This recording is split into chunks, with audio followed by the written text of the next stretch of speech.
What up, Cuzzo? What up, cuzzo? How you feel? Man, I'm feeling good, man. It's Friday. Feeling fantastic. It's all good. How you feeling? Man, I know last week, man, you said sometimes you feel frisky on Friday, not freaky, sorry. He says you feel frisky. I know it's Valentine. I know it's Valentine's Day. I know you're thinking about some things for Hey later, man, but hey, take it easy. Take it my, easy. my bad, man.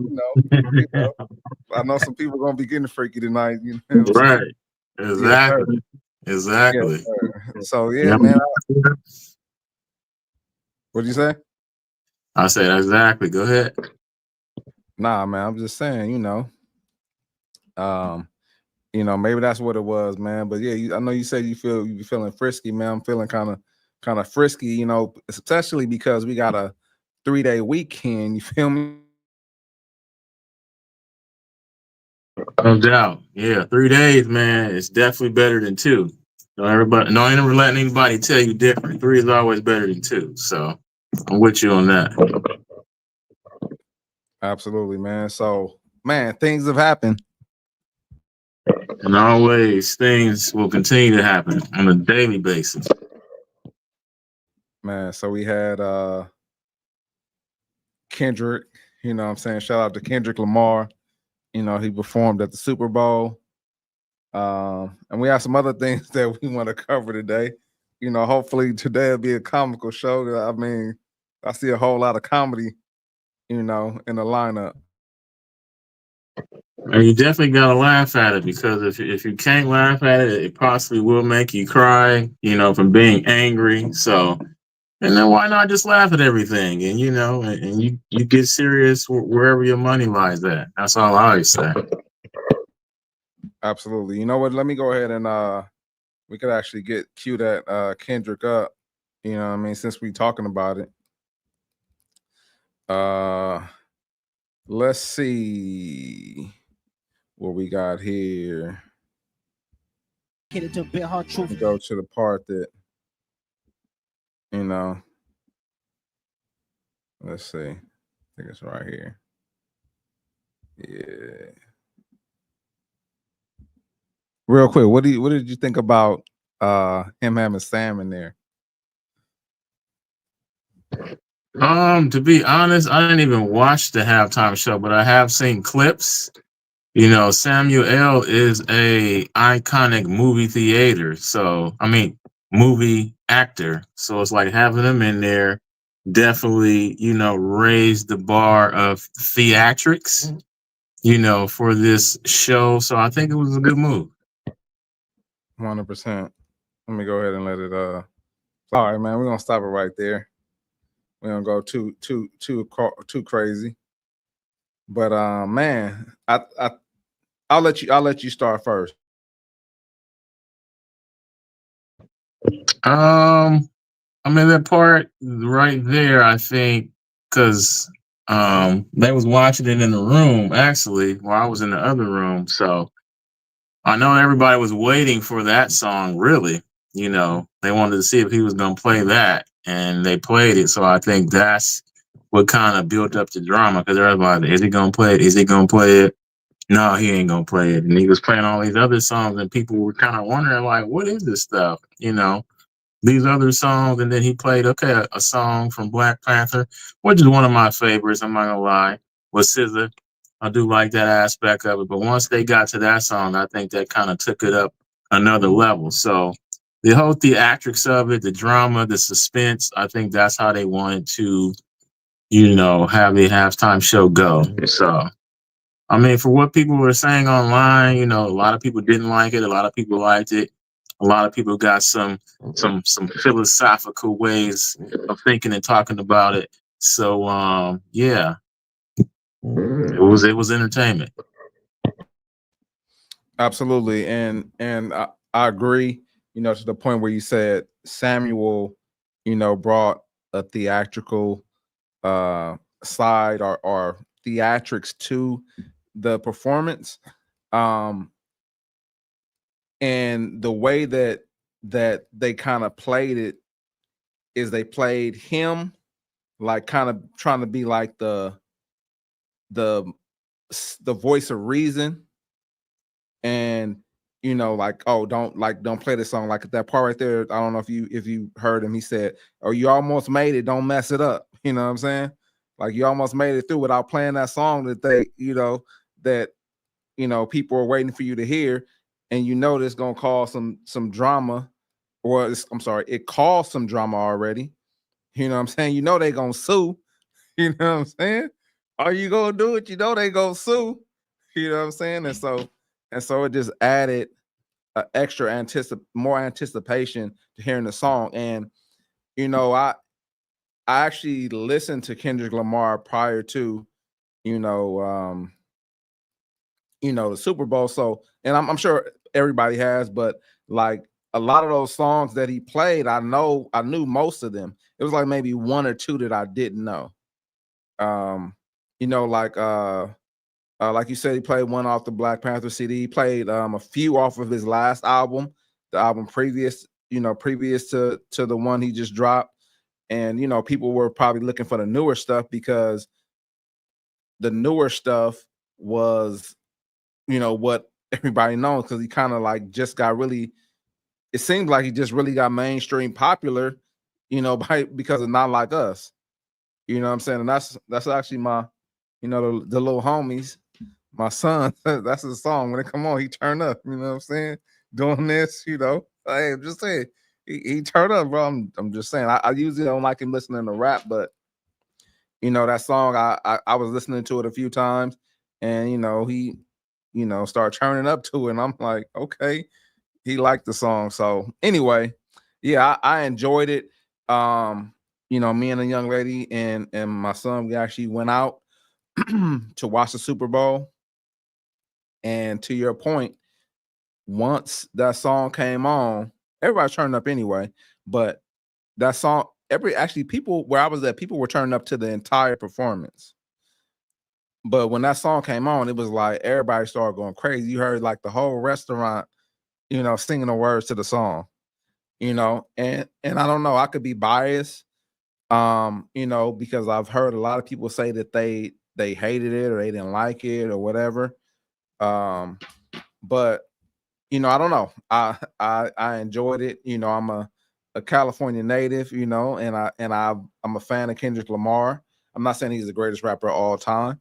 He hasn't achieved that yet, but he's definitely great at what he does.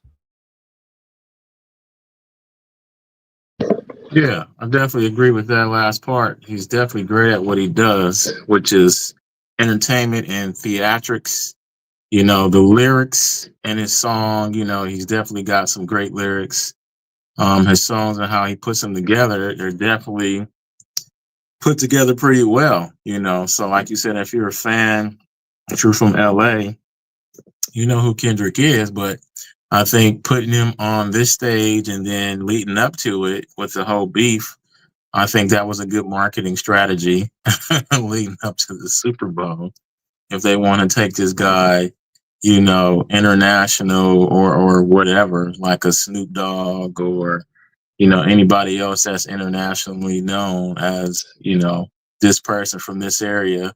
When you say Compton, you think Kendrick Lamar. You don't think about anybody else because he's been the hottest from the area. And there's a lot of other rappers that came from Compton that are good entertainers, but his marketability ability and his showmanship, and his lyrical divide from other people's is more marketable to where he can cross over and be, a mainstream artist. So I will say that. And yeah, I think that there are a lot of rappers out there. I think that he's the one right now. You know what I mean? Like he's pushed himself up to that spot, and actually this beef has pushed him up to that spot. It's kind of like, he was not in that upper tier of rappers, but then this beef, like kind of escalated him up there. And that's one thing that I was actually thinking about. Drake, I think, is more. I think he crosses different, you know, um, across different groups and demographics. Like his music, he's done that. He's already achieved that, you know. And he actually dropped the album this Friday. So I actually plan to listen to it, you know, and see, you know, what it is, you know, see how I like it. But some people are already saying, you know, it's better than Kendrick's, you know, album. But I think Kendrick hasn't yet crossed that to that point where multiple people listen to his music at a high clip. Is this one song? Yes. But I mean, not just the one song makes you noticed, but the one song doesn't make you like great, you know. So you have to keep putting out stuff and you have to keep crossing those different across those different genres or those different people who listen to your music. So he's on it. I mean, he's on his way, obviously, but we'll see because Drake is, you know, Drake has been up there for a while, and everybody listens to his music, and the beef kind of pushed into and him suing, you know, in some people's opinion, you know, kind of pushed him down, you know, to a lower tier too. But we'll see. You know, I don't want to be biased. You know, I want to make sure I listen to his music and, you know, give a sound judgment on, you know, what I believe. But you know, people like different types of music, right? I might like opera, you know, and if you don't sing opera, I might not say you're good. You know, people like different types of movies. You know, I don't really mess with the scary movies. I'll watch them, but you know, shout out to Freddie and Jason. You remember that? Remember those days. But you know, but some people like thrillers. You know, that's not necessarily a scary movie. Some people might like science fiction. So it just all depends. But it takes a special person to be in that middle ground where different people listen to your music. So yeah. No doubt, no doubt. That's all I got on that. What else we got? Oh yeah, and the Eagles won the Super Bowl. Whatever. Who cares? Yeah, man. Yeah. You know what? I did want to show this real quick. Just a stat. Let's see. Is it this one? Yeah. This one right here. So it's the ranking of the best Super Bowl halftime shows. And so I'm surprised Mike is at 6, but you know, it is what it is. But he ranks in, you know, in the top 5 in history. Excuse me. I got the hiccups of doing a Super Bowl performance, halftime Super Bowl performance. What do you think about that what do you think when you see that, or is it just like, you know, whatever? I mean, it's whatever to me. I mean, it's cool that that's what they say as of now, but you know, as I said before, it's a good theatrical show. So from that, the drama building up to it, I think that's what put him in that spot or that position in terms of who was tuning in at that point in time to watch the show. Because I hear after that, you know, a lot of the viewers dropped off. So I mean, kudos to him.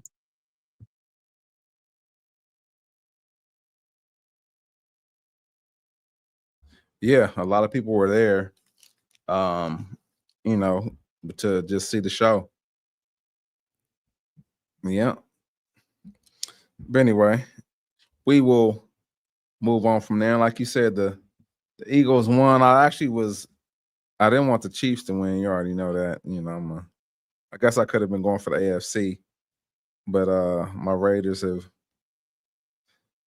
got, you know, smashed, you know, paws, you know, by the Chiefs so many times. You know, I didn't want to see them win. But I know your boy was happy though.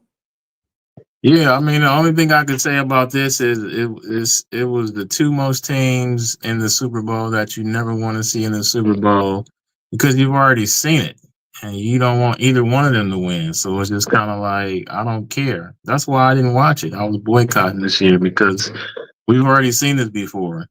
So it was either going to go like it went before or it was going to be a blowout. And it was a blowout. So, I mean, hey, the script writers changed it up this time. So they didn't want it. They didn't want the three-peat to happen this time. So that's what it was. But shout out to the Philadelphia Eagles for putting in the work and achieving that top goal. And it just still doesn't feel real because I didn't think they would even be there, but they got there. So it is what it is.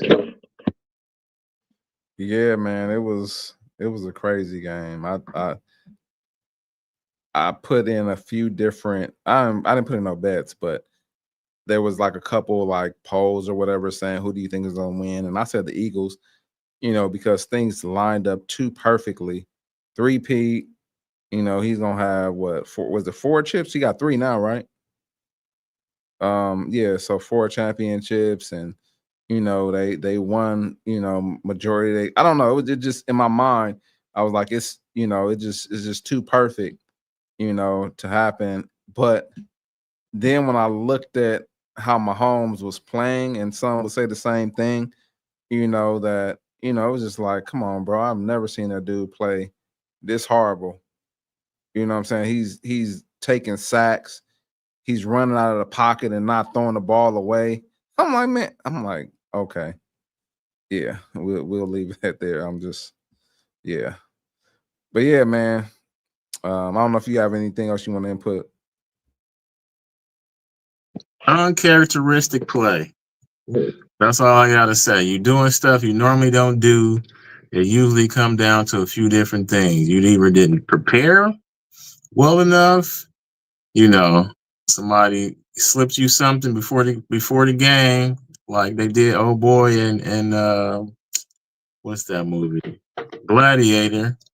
Before he fought him in the final scene, hit him with the little poison so he can be all groggy and stuff, so I don't know. Maybe they slipped something in his Gatorade. And yeah, just to watch that whole thing, I didn't watch it, but just to hear about it and to see how it happened, I'm like, Andy Reid's a better coach than that. He could have coached circles around that team. But for whatever reason, they didn't allow it to happen in that moment. And for the people out there, yeah, I said allow because this is an entertainment business, which is sports. So they're allowed to skew certain things a certain way.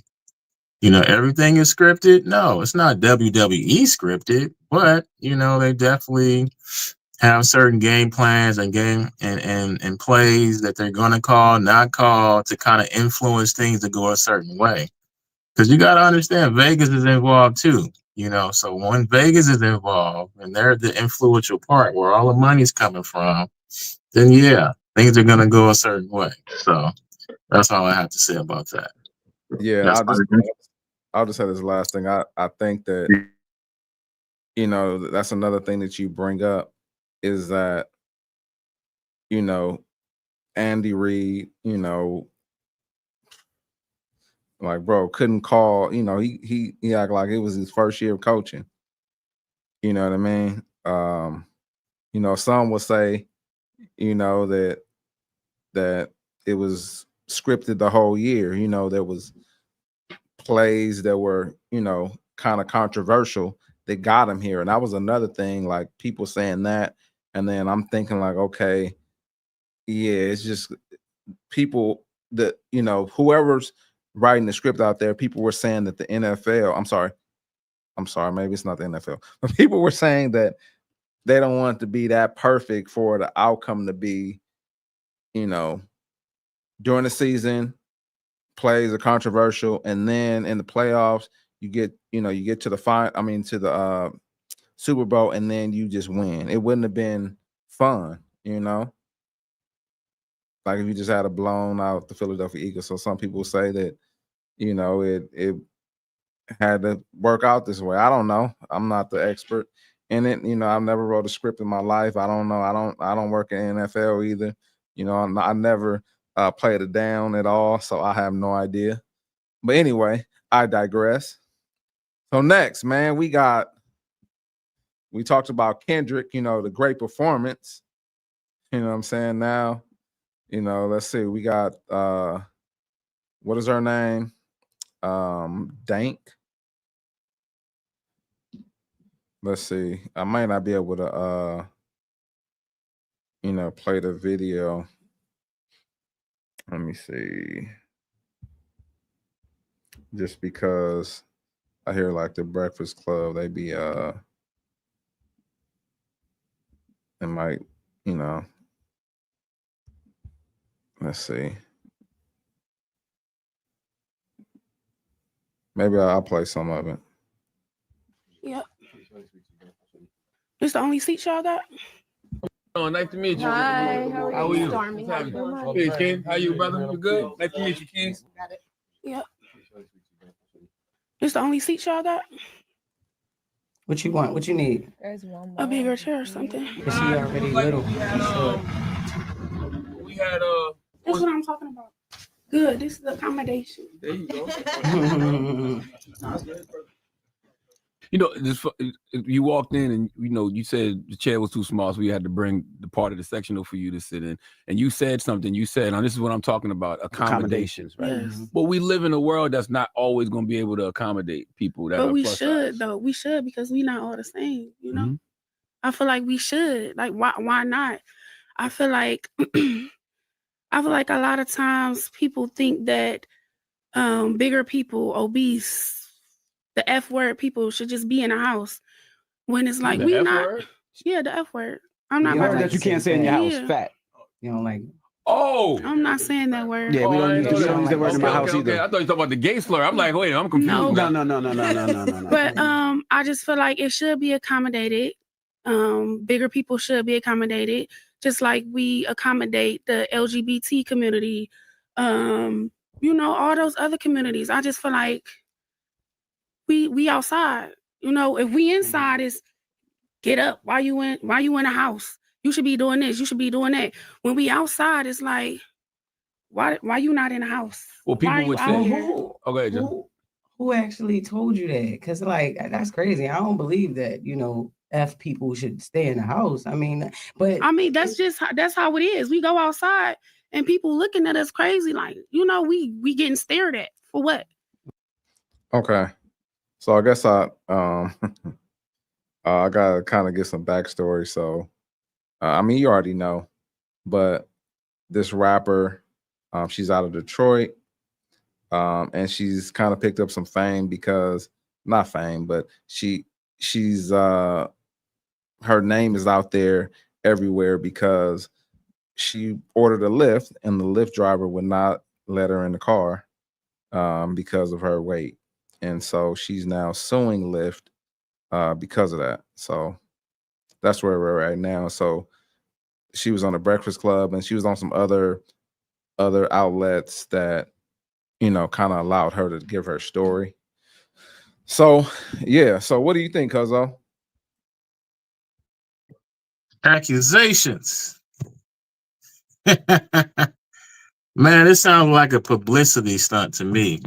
You mean to tell me because you couldn't get your ass into a Toyota Corolla, Honda Civic, Camry, whatever car you call regular, you didn't call it Uber XL, but you call it a regular Uber, and you want to sue somebody because they couldn't accommodate your size and your weight. That's hypocrisy to me. At the end of the day, you choose to be a certain way, you choose to be a certain size based on your personal way of life. So your personal way of life is not everybody's way of living. And it's not up to them and up to you for them to have to accommodate you because of that. You choose to be this size, you choose to do whatever you want to do. So when you're out in public and about, you have to understand that not everyone's going to be accepting and accommodating to who you choose to be. Same thing with the other communities. Everybody's not going to be accepting, or open based on who you choose to be and what you choose to be. So you can't have this entitlement, so high that you feel like the world should bend the knee to open the door and make the seats bigger for you wherever you go because you feel like there should be accommodations, based on, I guess, personal preference, I guess on, so-called fairness. I mean, whatever you want to call it. So I can understand where she's coming from in terms of her thought process, but the realism of it all is not going to be, 100% accurate, because there's only going to be certain segments that's going to be able to, accommodate you. Airplanes, you got to buy 2 seats. You go to a restaurant, yeah, we'll pull out more chairs or the sectional for you to sit down to accommodate you. Go into a building, yeah, we got 2 big sliding doors so you can walk through. You don't have to just walk through this small door over here. So just certain things that's going to be able to accommodate everyone and include everyone.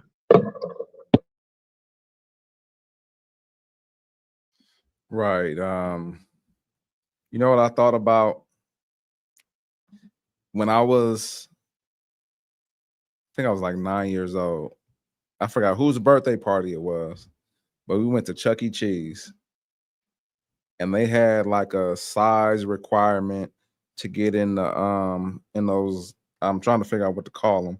So I guess they balls. That's what they are. The plastic. Plate. Yeah. Yeah, exactly. And so they told me that I was too big to get in there as a kid, right? And every other night, my cousins or whoever was with us, I can't remember. It's kind of the memory is vague, but what sticks out to me is that memory of them telling me no, right? And the reason why I bring that up is because they weren't necessarily accommodating.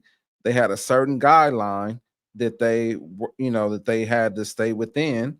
Just like if you go to an amusement park, you have to be a certain height. If you're too short, can't get in.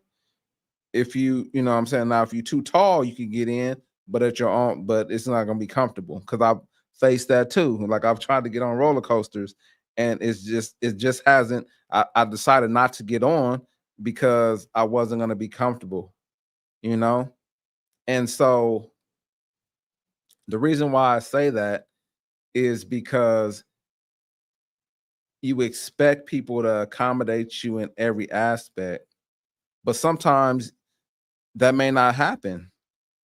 You may not be able to be accommodated, and I've driven, Uber and Lyft. And, what a lot of people don't realize, the customer doesn't realize, is that that's usually, unless, they're renting vehicles now, usually that's somebody's vehicle. So they deserve the right, to turn you away. However, I don't necessarily agree of discrimination, like, I don't know how I would have went about that, of telling her she couldn't get in. I think that's where it's a fine line, in between that. But sometimes you can't be accommodated, and sometimes you can. Like you said, you get on the airplane, buy 2 seats, go to a restaurant, get a bigger chair, or you go to the Breakfast Club, they give you a whole couch. You know what I'm saying? So sometimes that's the case, and I don't feel it's fair that people expect us to accommodate them, in a lot of spaces. And what stuck out to me again was DEI too.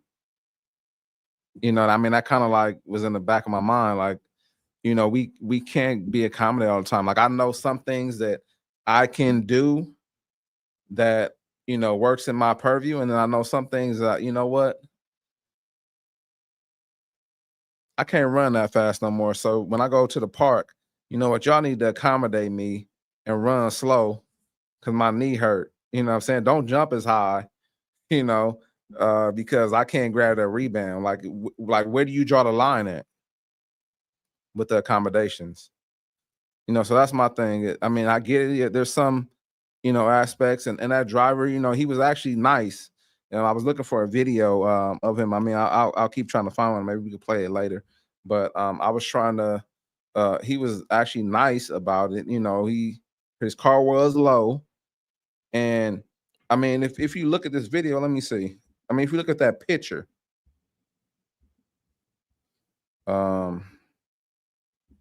If you look at the top picture, she is in an SUV and she barely fits in the SUV. And he was in like a barely 4-seater, you know, one of those 4-seaters that even if you sitting on one side in the back and somebody on the other side, y'all gonna be damn near touching shoulders anyway.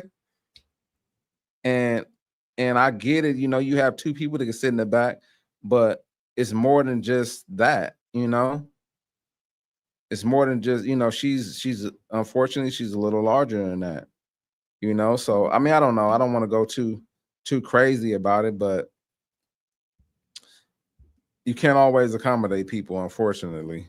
And you know, this is one of those times I think he should have went about it differently, you know, but you know, we'll see what happens. I was just looking at that picture. How much you think she weighs? Over 6? I'm thinking over 6. Yeah, she at least weighs 5 something. I think I saw something that says she weighs 5 something. Yeah, because I seen that picture and then I seen the picture they took at the Breakfast Club where she had on shorts, I guess. And her legs was out and she was just all thigh meat. She just looked like a big drumstick sitting there, you know, on both of her legs. And it was just kind of like, you can't see anything but just the thigh meat. And it's like, you can't tell me that you're okay with being that size. You can't tell me. I mean, maybe you are. Some people are. Some people live their life that way, that they like to eat what they eat, like to eat whatever they want to eat. And then they don't care about how big they get because, you know, they're living their life and to the fullest. And that's what they're happy with doing. You know, I guess I can take it from that angle, or I can take it from the angle of, yeah, this person is suffering from some type of emotional, you know, stress, and eating is like her comfort thing, you know, because I've heard many people before, like, yeah, I eat because, you know, for this reason or that reason. But, you know, I don't want to go on a tangent of that part, but I'm just saying, I just think it's all a publicity stunt. And going back to what you said, I get it. You know, if we start accommodating this, you know, then where do we draw the line? You can't really draw the line because everybody has their own personal preferences when you go to the restaurant. Right? Like when I go out, I want to substitute. Like, can I substitute that? No, we can't do it. Well, I don't want that, but so can I substitute for this? No, we can't do that. I said, okay, well, we can't do it. I won't order it. You know, it's that simple. So if your policy says this, you know, but you want this, then if you can't adhere to my policy, then I can't service you. That's all that means. It doesn't mean I'm discriminating against you. I just mean that I'm doing things on a certain guidelines that allows me to serve a vast array of people. And if there's some people that falls outside of that guideline or small percentage, then that's just what it is. Because you can't help everybody, you can't serve everybody, you can't please everybody. So there's going to always be some people that's not happy with, you know, what you're able to provide and wanting you to provide what they feel you should provide. So I'll leave it at that.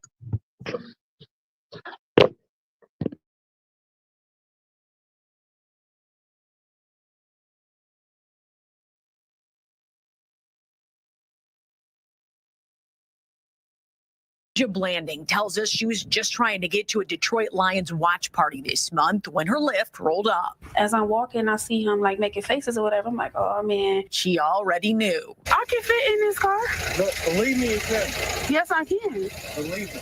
He told her there's not enough room in his car. The kicker part was when he started to talk about his tires. You know, I feel like that was a slap in the face. That was like my tires, you know, like. The driver said his tires could not handle her weight. For every big person you turn down because they can't fit in your car? Yeah, because they need to order the Uber XL instead. You know what? I don't never have to order Uber XL. He apologized, canceled the ride, and left her there. The rapper says she's pretty tough. I get the money if you fit and make time too. Dank DeMoss, as she's known at the mic, is crushed by the whole situation. I just want them to know, like, it really hurt my feelings. It looks like Lyft might be hurting pretty soon, too. I knew it was illegal and I knew that it was wrong. Her attorneys, John Marco and Zach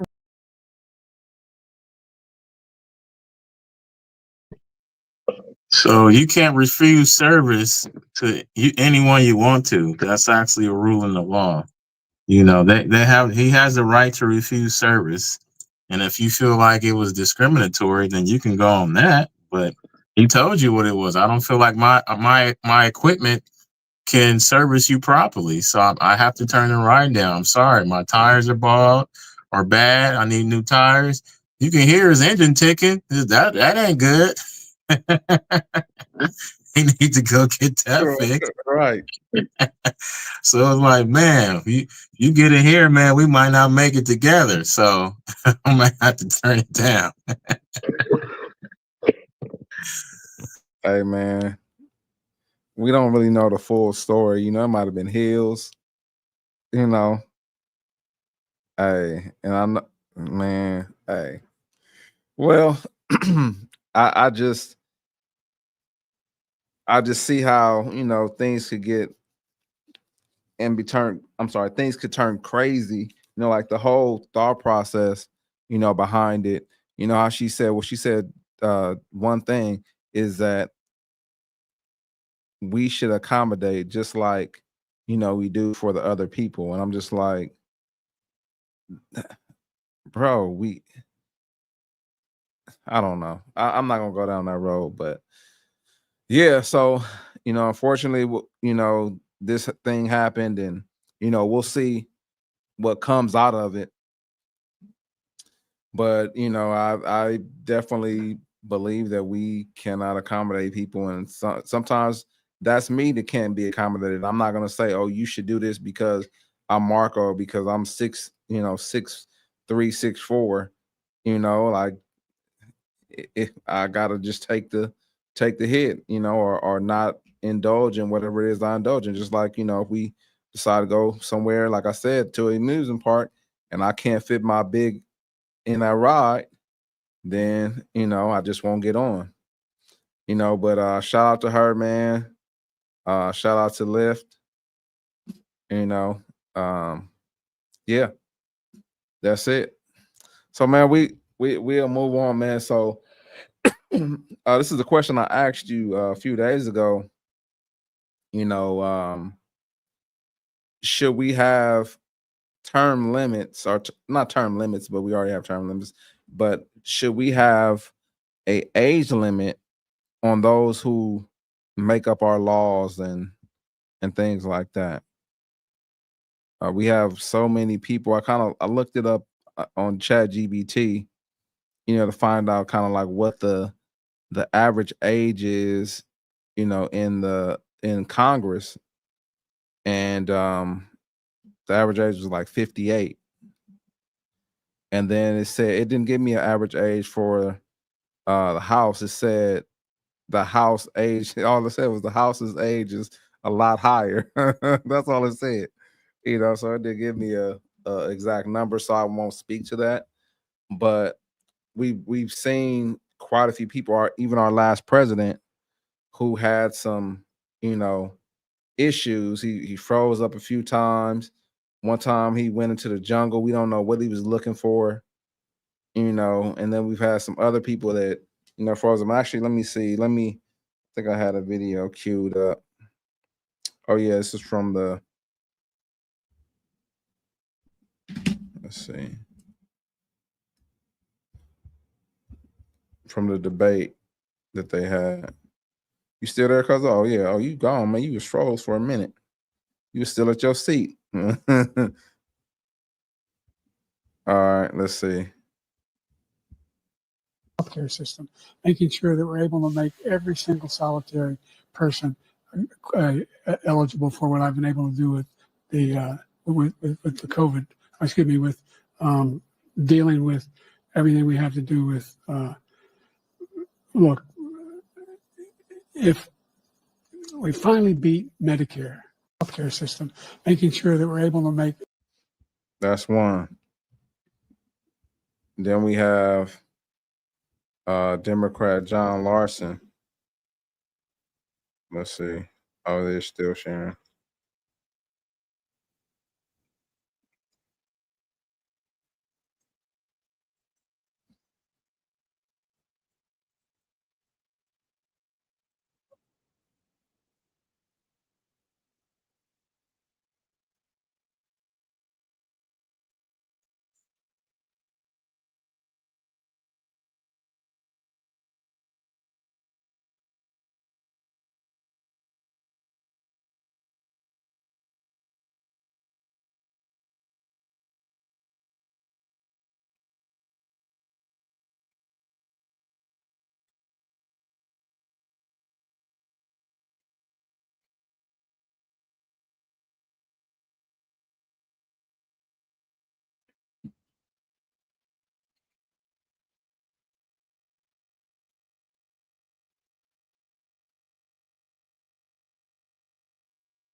That's another one.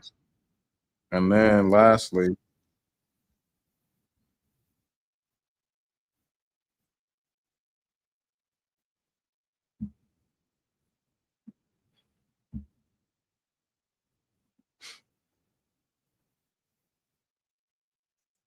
I had it up already.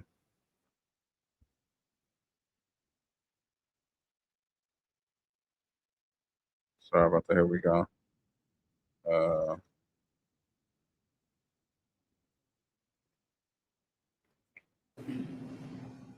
Did you hear the question, Senator? Running for re-election in 2026?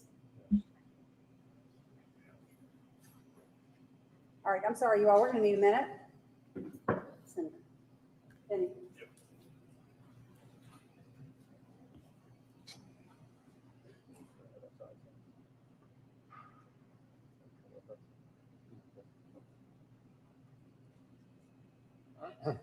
Okay. Somebody else have a question? All right. That's it. So that's the people that we have making decisions for us.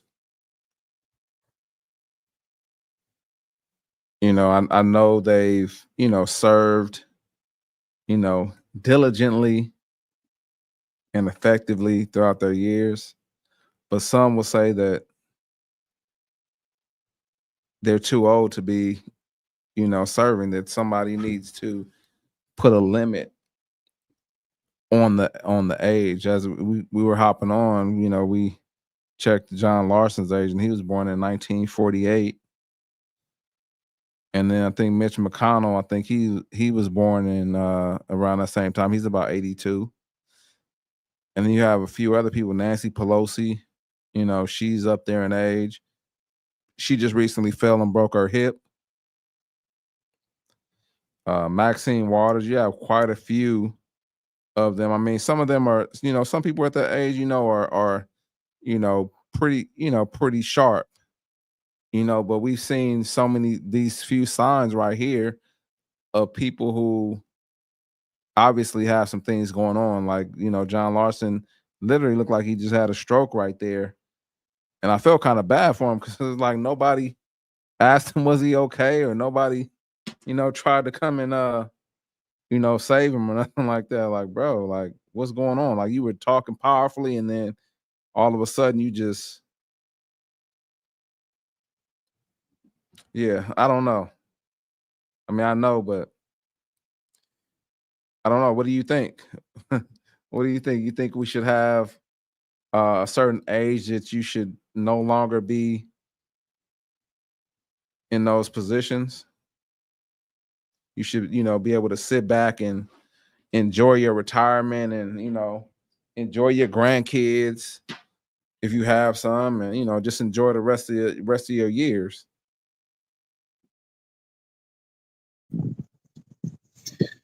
I mean, I think just looking at the videos you just shared, and just like any other person, when you think about any other person that works, and they've been working a job for so long, then yeah, they retire, they have a party, you know, they get a cheesy watch or they get a plaque and they say, thank you for, you know, all your years of service. And then after that, you know, you're supposed to enjoy life, you know, but some people enjoy, you know, doing what they do. They enjoy working, you know, at their job and doing what they've done for so long because they've been doing it for so long. So after a certain percentage of time in doing that job, it just becomes who people are, you know, unfortunately. So I wouldn't say, you know, put an age limit on it. You know, I think let people work, you know, as long as they like. But I will say, you know, maybe have a cognitive function, you know, type aptitude test to make sure that the individual is still sharp, you know, mentally are prepared to take on the task, daily task at this position, you know, puts on you, because it is a lot of stress sometimes. It is a lot of demand, you know, long nights, early mornings, you know, and yeah, I would say it in those terms, because you don't want to tell anybody at the end of the day that, yeah, you're too old, so you got to retire. Some places do, because of the job is physically demanding. So if a job's physically demanding and you're no longer able to perform the task in a physical manner, then yeah, we're going to have to find another position for you, or retire you early, give you a severance package, take care of you, say thank you for all your years of service, you know, in those terms. So I believe, I don't know how true this is, but all the people in the politics, or the congressmen or your senators, they get yearly checkups in terms of performance, but I don't think they check for like cognitive functions. I remember the year that Trump was running for president back in, you know, the years he first won, and I remember that was like a topic at one point in time, to where he wasn't fit enough or something because he had some type of health issue, a health scare. So they were talking about, yeah, he wasn't fit enough to be president because of that. And then fast 4 years later, you have Joe Biden in the office that's a shell of himself, you know. And I just think it was embarrassing a lot of times to kind of see that go down how it went, because it just looks bad. Yeah, the person still has some cognitive function. Yeah, they can still communicate, but it's not on a consistent basis. It's not something that you want to see someone, like you said, that's making the decisions for you as a nation, you know, and they don't have all their wits about them on a regular basis. You know, it have too many times to where you just walk off to the side and it just look like you were walking off into another dimension, because you're not all, you know, mentally there. So that's what I'll have to say on that. I don't know, man. I kind of disagree, you know, with, you know, not putting an age on it, you know, because we have an age. Let me see. Let me look it up real quick. Unless you know, what age do you have to be to like become president or vice president? There's the limit, right? Like it's meaning like you can't be too young.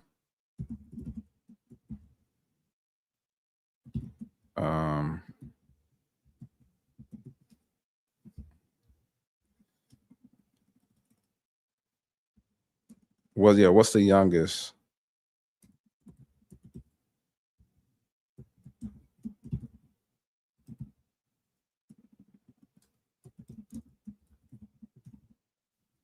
Let's see. Yeah, so you have to be okay. So I mean, that's not that bad. So you have to at least be 35 and have been a resident of the United States for 14 years. Okay, that's not bad. But if I was 20, you know, 25, you know, I can't run. And so I think that's, you don't think, I mean, I don't know. I just think if there's a certain age of entry, you know, then I think there should be a certain age that, you should maybe, like you said, be reassessed, but also they should make it like a hard number, and whatever number they decide with, because you talked about how you have like your average person, they kind of they work and then they retire at a certain age. We'll say like 66. Some people retire at 69. But we're just talking about a regular person who has a regular 9 to 5. Like some of these people we know, they make at least $150,000, $200,000 a year, and then some of them, miraculously they turn their net worth into millions of dollars, deca millions, however they do it. Shout out to them, but it's not the. Some will say it's not in our best interest to have certain people, especially if they're freezing up like Mitch, like Joe Biden did, because what if we're at the table, talking to the other leaders, in the world, what does it look like, when you shutting down? You know what I'm saying? It looks crazy. Like, whoa, for instance, Biden went to sleep at one of the events that they had, where he was asleep. And I think that making a lot of these decisions really take a toll on you. Like it could take a toll on you mentally, which makes you physically tired. But if you're already cognitively having challenges, then that's going to be even worse. And so if they ask him like, Mitch, like, what do you think we should do about this bill? And then he just, freezes up and is not able to respond, not able to answer. I mean, I don't know. I don't know. Like I said, I don't know what the age is, but when you get to a certain point, that's when you start having more health issues. When you get to a certain age. So having more stress and more, things to deal with on a daily basis, even if you dealt with them for years, I get it. I understand. Like I don't, I'm long away from retiring, but being where I've been at for this long, I don't know, and working, for as long as I've been working for, I don't know what it's going to be like, to not work, but at some point, I'm not going to be the best person for the job because I'm not going to be as sharp. I'm not going to, I might have wisdom to give, but there's going to be some, new technology, new, way to do things that are going to be available. And yeah, I could kind of keep up with them, but you lose a lot of that, as you continue to grow older. And I just think that, and I think some would probably agree that there should be some term limits, not term limits, I'm sorry, limits on, age limits where people, should think about stepping down. I'm not saying, like I said, I don't know the age. It could be 70. It could be, I know Trump is older than that. I think he's like 78 or something like that. But, at a certain point, like even talking to like, my mom, you know what I mean? Like she's sharp, but then sometimes she forgets some stuff. You know what I mean? Some stuff that she should know. So I don't know, man. That's just my opinion, because it's like, bro, like yeah, I don't want to beat a dead horse.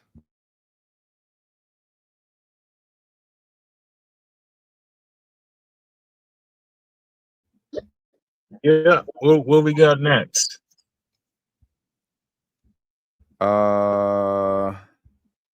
Doge, the Department of Government Efficiency.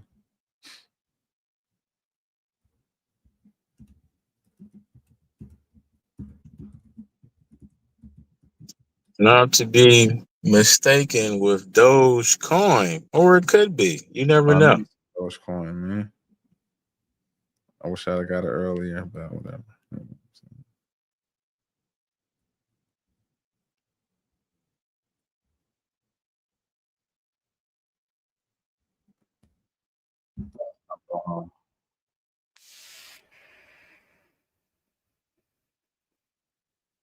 You hear that? No. X, There we go. and he's a great guy, high IQ. Sometimes up the country. So what I really was saying, we've got to fix, and then we've also got to address the deficit. So we've got a $2 trillion deficit, and if we don't do something about this deficit, the country's going bankrupt.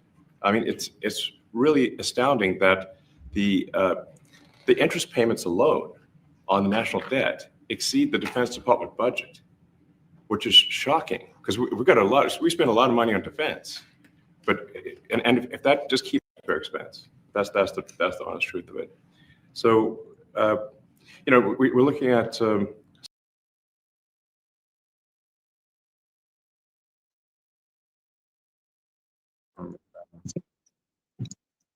Elon Musk, man, is a crafty guy, man. Nah. So what if that dude's an android? It's crazy.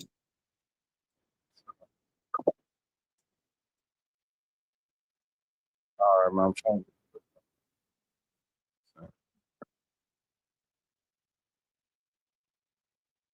Oh, let's see.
Yeah, actually did it.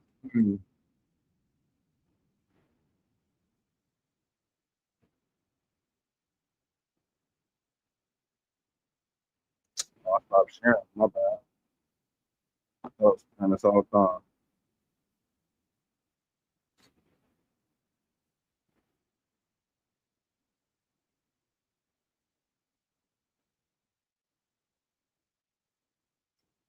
$1 to advance DEI in Serbia's workplaces, $70,000 for a production of a DEI musical in Ireland, $47,000 for a transgender opera in Colombia, $32,000 for a transgender comic book in Peru.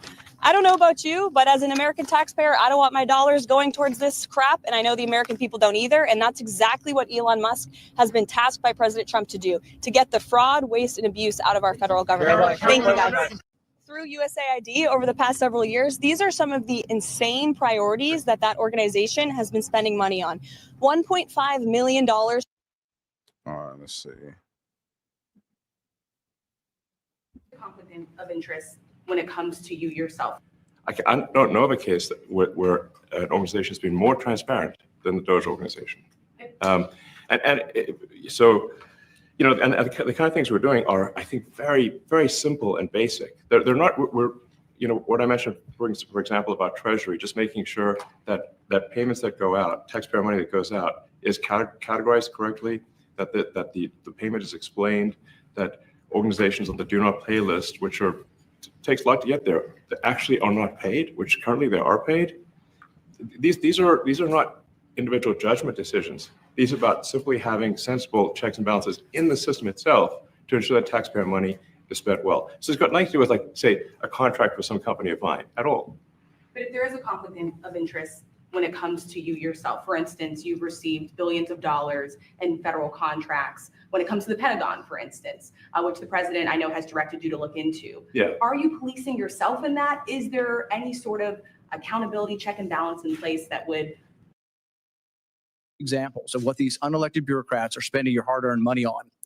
$4.8 million went to Ukraine's public affairs office in Kiev to fund social media influencers. Instead of protecting our own border, $2.1 million was sent to Paraguay to enhance their border security. USAID also funded a group of Ukrainian women-led designers to travel to the Paris Fashion Show. I don't know about you, but I'd imagine Ukrainian women have more important things to worry about than appearing in the Paris Fashion Show. USAID spent $2 million on transgender surgeries, hormone therapy, and gender-affirming care in Guatemala.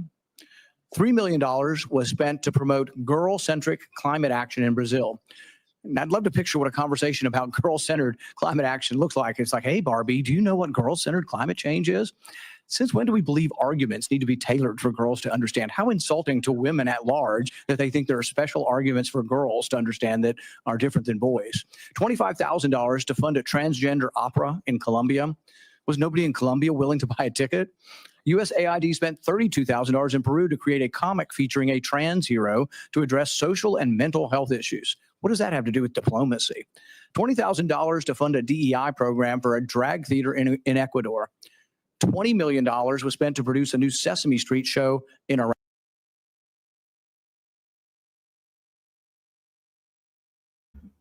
This is crazy. A lot of this, there's a whole lot of money going out. And it sounds a little fishy. Sounds a little fishy. I don't know if you were able to hear, Cuzzo, but did you, what do you think if you were able to hear? For all the money. Yeah, I mean, based on what I was able to hear, it just seems like a lot of wasteful spending. And when I say wasteful spending, it's in terms of what the American people truly want their so-called tax dollars to go to.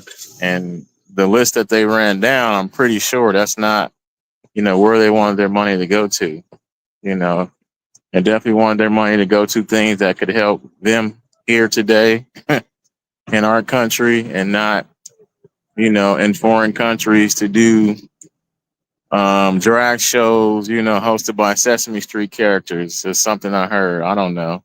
Or assignment gender wise, or whatever they were saying. It really don't matter. It could have been, rollerblades for children with no legs over and wherever. And I would have been like, what the hell? That's wasteful spending. They can't use those, something like that.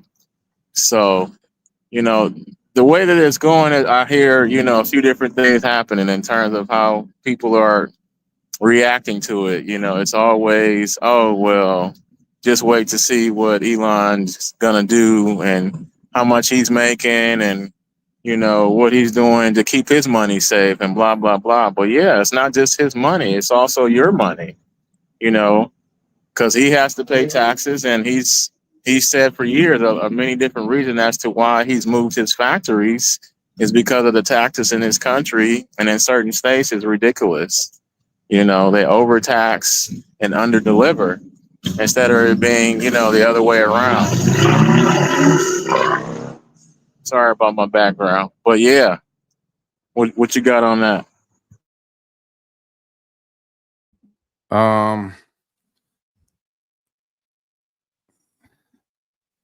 Yeah, I just don't really understand how people are so I don't know. I'm trying to find the right word. It's they complain about the wrong thing. The last administration, wasn't even telling us one place where our money was going. I'm sorry, I'm lying. They did tell us one place our money was going, to them, to the government. And besides that, they didn't tell us anywhere else our money was going.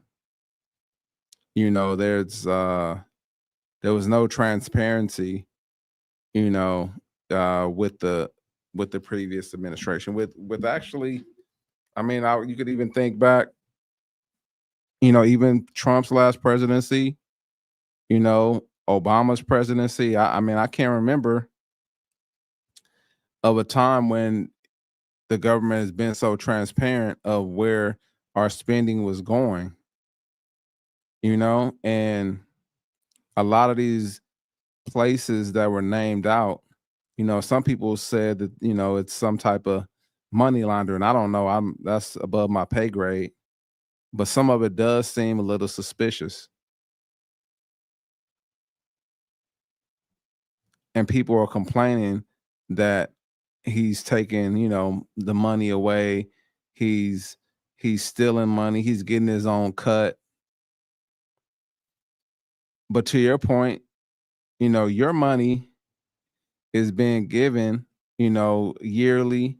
Every time you buy something, you're paying taxes on it. We're actually probably getting double, triple taxed, when you think about it. And where's all that money going?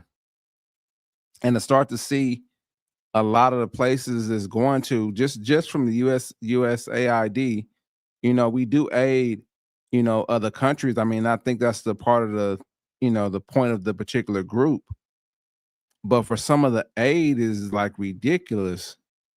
Like you said, I heard about the Sesame Street thing, but I heard it was just a Sesame Street like show, or Sesame Street to be played in like Afghanistan. And then there was like, some drag shows, some like you said. But that's not a good form of aid. And I think if the American people knew that, they would feel a lot, I thought they would feel a lot different. But now it's like, oh, you're just trying to fatten your pockets. I don't understand it. It doesn't make sense to me. But I mean, you can't make people happy. They're gonna try to find everything wrong, because of who he is, because who's serving. And, I just think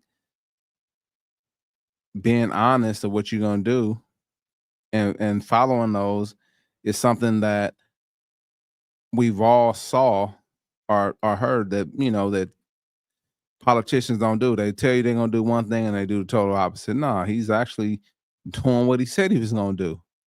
And it's barely been actually, let me see, today is the 14th. It hasn't been a full month yet.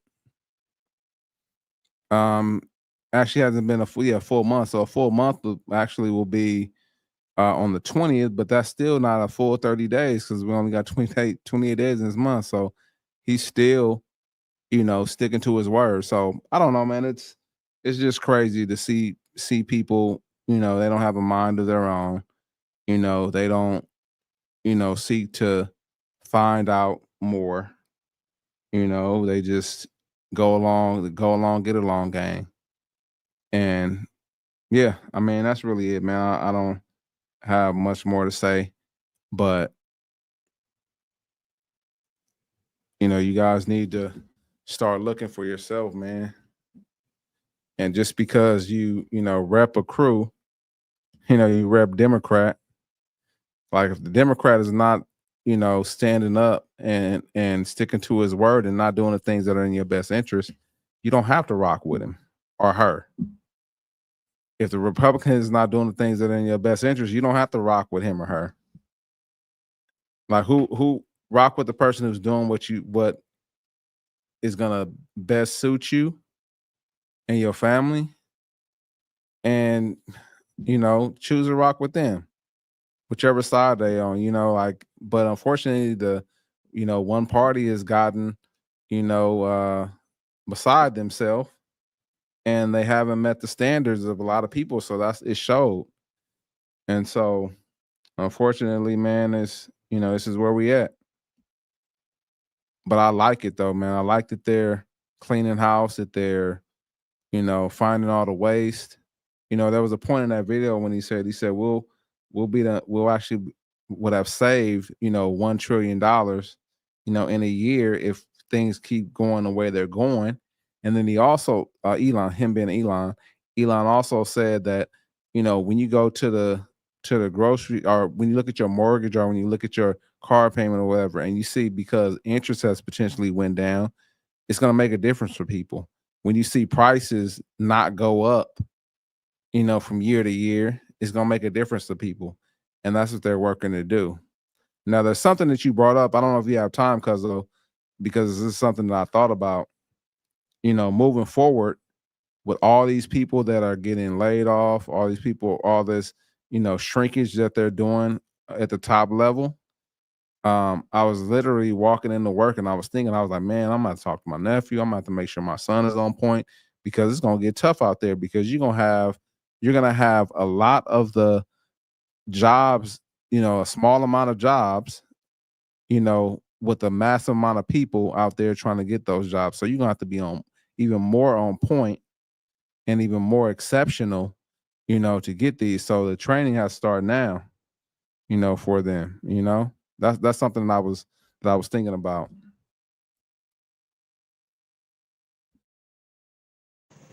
Yeah, I mean, it's always been like that for us. So even more so now with the way things are changing, and certain agencies being shut down and things changing, maybe for the better in terms of how the economy functions here, and the pricing and the interest rates and all that. With all that happening, yeah, you're going to have to allow yourself to start to look at some things differently, and starting with yourself and your own mindset. And it's ask yourself this, who's the person that's best fit for the job to where things are getting better for everyone. And if, like you said, forget about your party ties, forget about what you feel about this person or that person, forget about, what you believe or what someone said 20 years ago, or they don't like this or they don't like that. Ask yourself, are you better off today, based on, how you feel? Because if you can truly sit there and answer that, honestly, I'm pretty sure you'll say no. Or some people might say yeah, because they're in that tier or that bracket, that 1%, to where, their friends and buddies are all in power. So, it's happening for them, It might be going well for them. So they don't have any concerns or complaints, and like you say, just going with the status quo, just going with what, your party says or how things are going. If you don't have your own mind, then yeah, you're going to go along with wherever way the pendulum swings. And if you do that, then yeah, you're in for a whirlwind of back and forth, when it shouldn't be that way. It's going to be, whatever's good for the collective, whatever's good, as a whole, whatever's fair. Let's talk about that. We talk about fairness. You guys want to talk about, the DEI thing. It's all about fairness. What's fair? What's equal? You get this part, I get that part. You have this, I have that. I give you this, you give me that. You have this service, I provide this service.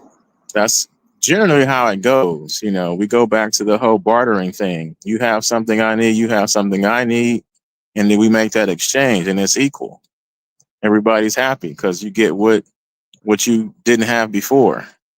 So when it comes down to that aspect of it, starting your mindset there, then I think you can start to look beyond and look through all the sensationalism, all the hypocrisy, all the ambiguity in terms of the words used to kind of confuse everybody, to pit them against one another. So everyone's, on this side or that side. It's blood or crip. It's Democrat, Republican. It's, whatever. It's, Raiders, Chiefs, whatever you want to say. It's always fighting against one another. It's never coming together and saying, okay, hey, we see things the way that it's been done for this many years and it hasn't worked out. Yeah, there's ebbs and flows to the system, but can we make it better? I mean, when you start to ask questions like that, then you start to tap into the creative side. Forget about the fight or flight. It's about creating what you really want to happen or see, in your life, and not just accepting what's given to you because you've adapted this ideology in terms of, being a part of this party and whatever they say goes, and they always have our best interests, when that ain't how your mama raised you, or that ain't what your daddy would have said. So, think about that. Think about your foundation. Think about those morals that you've always had, and because of a party, now you're thinking and doing things differently because it feels good, or it feels different, or it feels right, or I've always felt this way. Now I can express myself because I'm allowed to. No, you're just being manipulated into doing something different, based on someone's agenda and ideology. And that's not even yours, it's someone else's. So you're being manipulated. That's my spiel. 100%. Yeah. Yeah, I definitely believe that,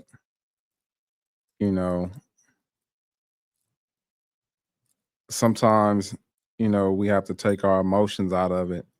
And I think that's where a lot of the disconnect comes in, because when you start to, get to where you disagree with someone else, sometimes, a lot of times, somebody gets emotional, and then you can't meet, and there's no opportunity to meet in the middle. And I think that's where we're lacking at. We don't meet in the middle, and see, okay, we disagree, but how can we agree? And I know you got to go, so I'm not going to go too deep into it, but that's why I think there's going to always be a divide, between the two, because we have accepted some of the most egregious things from the Democrats for a long time, and a lot of it was they were playing right in front of us. You know what I'm saying? It's like, they don't like, and because we have a certain tie, because we were brought up to be a certain, with to vote for a certain group, we allow them to to become that, instead of standing up and saying, okay, we need to change, things need to be different. Those things don't align with what I believe in. Those things don't align with where I want to go. And each group gets to decide moving forward, like, do they want to how they want to play things out? Do they want to actually listen to the people, which is, I think, what they're doing right now? Or do they want to just perform in front of people, put on a performance, and hopefully allow people to feel good and get their vote? So that's my spiel, man. I appreciate you. I know you gotta go, man. Man, shout out to those who at some point are gonna join us. We love you, appreciate you. If you like anything we said, please like, comment, and subscribe. If you didn't like it, we take dislikes too. You know what I'm saying? If you didn't like it, we could get better, but you have the right to your own opinion as well. So shout out to y'all. Shout out to you, Cuzzo. May you have a phenomenal day on purpose, or a phenomenal evening on purpose. And I see you got your clothes ready for the weather. All right, y'all. Thank y'all for joining. What's up, Cuzzo? We out of here. Peace.